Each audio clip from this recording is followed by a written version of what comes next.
whether new players will benefit from the investment coming in. Britain has played an important role in facilitating the forthcoming visit next month of the Extractive Industries Transparency Initiative Secretariat. I hope this will be the start of many similar initiatives in the months ahead. It was through learning, while at Oxford, about two great British leaders, Gladstone and Disraeli, that I first developed my understanding of parliamentary democracy. I learned the basics, that one accepts the decision of the voters, that the governing power is gained and relinquished in accordance with the desires of the electorate. That is the system which goes on, and that ultimately everyone gets another chance. These are things taken for granted here in Britain. But in 1990, in Burma, the winner of the elections, the NLD, was never allowed even to convene Parliament. I hope that we can leave such days behind us, and that as we look forward to the future, it will be the will of the people that is reflected faithfully in Burma's changing political landscape. This journey out of Burma has not been a sentimental pilgrimage to the past, but an exploration of the new opportunities at hand for the people of Burma.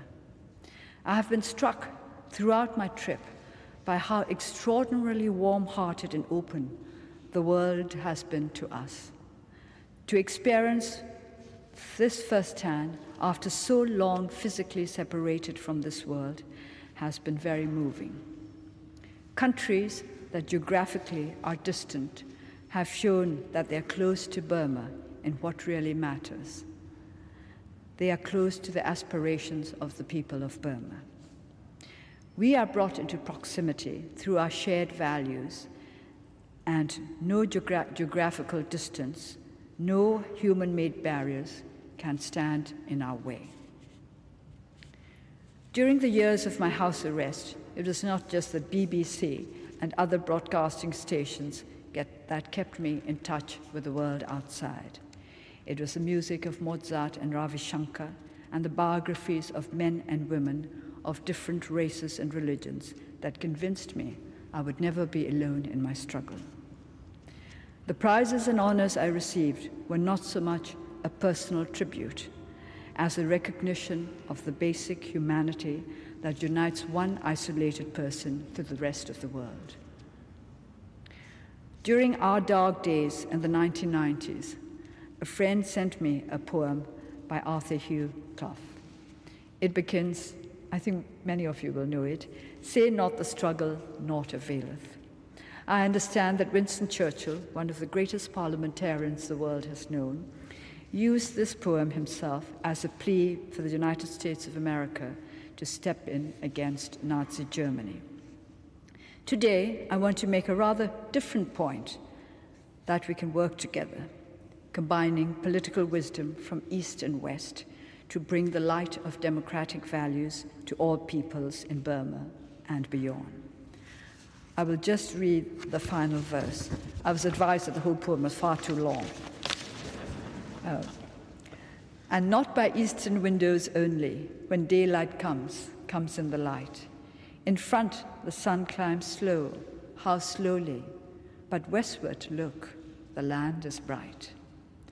I would like to emphasize in conclusion that this is the most important time for Burma, that this is the moment of our greatest need, and so I would ask that our friends, both here in Britain and beyond, participate and support Burma's efforts towards the establishment of a truly democratic and just society.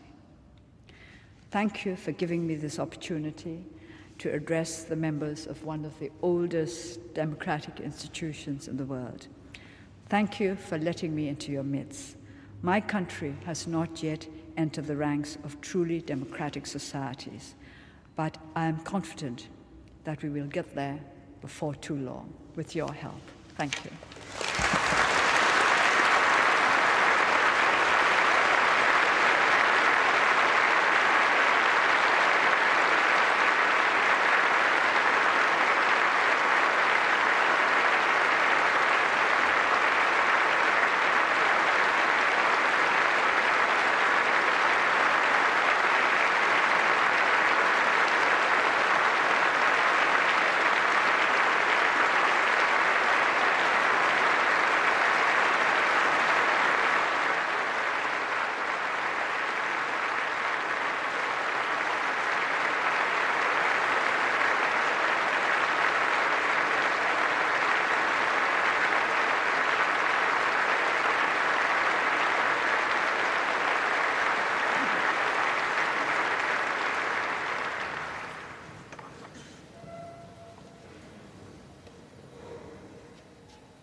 On behalf of the House of Lords and everyone here today, well, that is where we will leave Westminster Hall. That address by Aung San Suu Kyi, the first woman to address both Houses of Parliament, apart from the Queen, in 1,000 years of history there, speaking for some 30 minutes or so, Burma's time of greatest need, but a speech going back 60 years, the memories of her father, Aung San, the wartime fighter, the picture of him on Downing Street with a great coat on, photographed alongside then the British Prime Minister Clement Attlee, and reinforcing really her links with this country, talking about Oxford, talking about her husband and her family connections here as well, but of course predominantly the fight for democracy within Burma. Special mention too of the younger generation in that country as well, and the need for the international community to ensure that the reform process in Burma continued. And she said of those elections in April that she thought it was going to be some kind of elaborate April Fool, and it turned out to be an April of new hope. Well, let's bring in our political correspondent Ross Hawkins, who is at Westminster for us. And Ross, she really highlighted the relevance of where she was speaking and spoke about how the British Parliament really is the preeminent symbol to repress people around the world of freedom of speech. This is Lady de Souza, the Lord Speaker there, thanks her for that speech. We saw a Prime Minister, we saw two Houses of Parliament rise to applaud, to salute Aung San Suu Kyi, whose connections with this Parliament ran so long and so deep she could even affectionately tease it for its liveliness, not only something it's so well known. She recalled her father, who was instrumental in achieving Burma's independence from the British, not only being photographed with Clement Attlee, the post-war leader in Downing Street, but drawing up the constitution of her country, a constitution which was changed under military rule, a constitution that she would like to change again. Great emotion, great sentiment, great warmth, inevitably, as they applaud again those sentiments in Westminster Hall, the oldest part of the Palace of Westminster, but practicality too, because there was real politics in here. There was a cry for really practical help, for aid, British aid, to be spent on education, and a word of caution about a country now opening up to foreign investment cautiously, but opening up all the same for the first time, that investment should be the sort of investment that helps democracy, that helps human rights, that should be at the forefront of the minds of those who would seek profits out of Burma. And buried within that speech, as you see her there, shaking hands with the Prime Minister, with the Leader of the Opposition, Gordon Brown, just behind them, Sherry Booth. The comments that she had to make, buried away in that speech there, a brief tribute to President Thein Sein as well, invited here to the UK, we've learned publicly today, as part of a very careful political judgment. And the tribute there, that's the political aim they're trying to get to as well. OK, Ross, thank you. Ross Hawkins there. Well, let's speak a bit more with Justin Wintle, the historian and author of the book Perfect Hostage, A Life of Aung San Suu Kyi, the biography of Aung San Suu Kyi. So many things that one can choose from her address, but let's start with the mention of Thein Sein, the president, the former general, the man now leading the government there, and a man who's actually instrumental in bringing all this around. Were you surprised about the level of detail she went into in this speech, or do you think that she is just very aware pragmatically? I was extremely pleased that she made that acknowledgement of what he's done. As I said earlier, I think her Oslo speech, Nobel Peace Prize acceptance, was notable by not congratulating Thein Sein on what he had done. She was going out of her way to do it then, and that's very important. And Aung San Suu Kyi and U Thein Sein need to rock and roll some more to carry the whole thing forward. I was also, we all made notes, I think, on the same points, basically. I noted that she said that the process should not be based on personality. And again, I think that she's taken stock of the terrific enthusiasm with which she's being greeted, and I think she senses a danger there. And it is true of Burmese politics particularly, that parties have risen and fallen. They've always been moulded around a particular individual. I think she's very aware of that.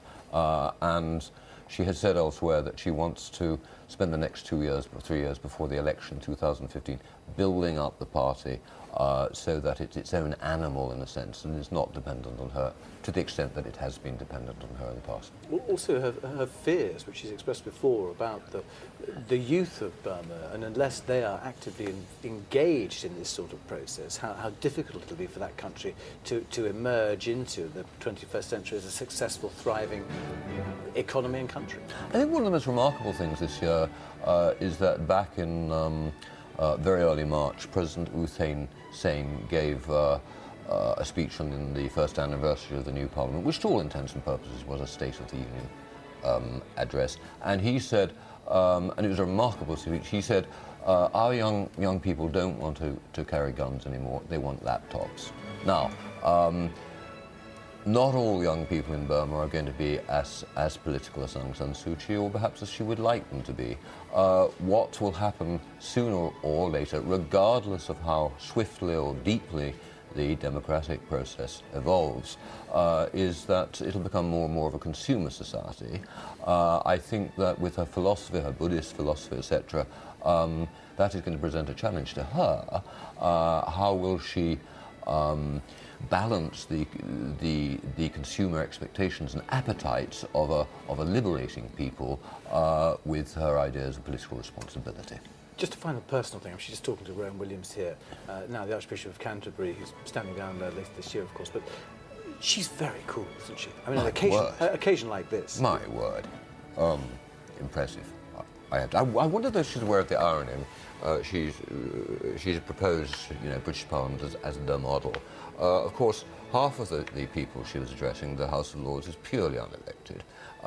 And she doesn't like anybody being unelected in her constitution. I wonder if she's aware of that irony, but we have a constitutional monarchy here, and they need a different model in Burma, I think. Justin Wintle, thank you very much. Aung San Suu Kyi just speaking to other MPs and Lords in West.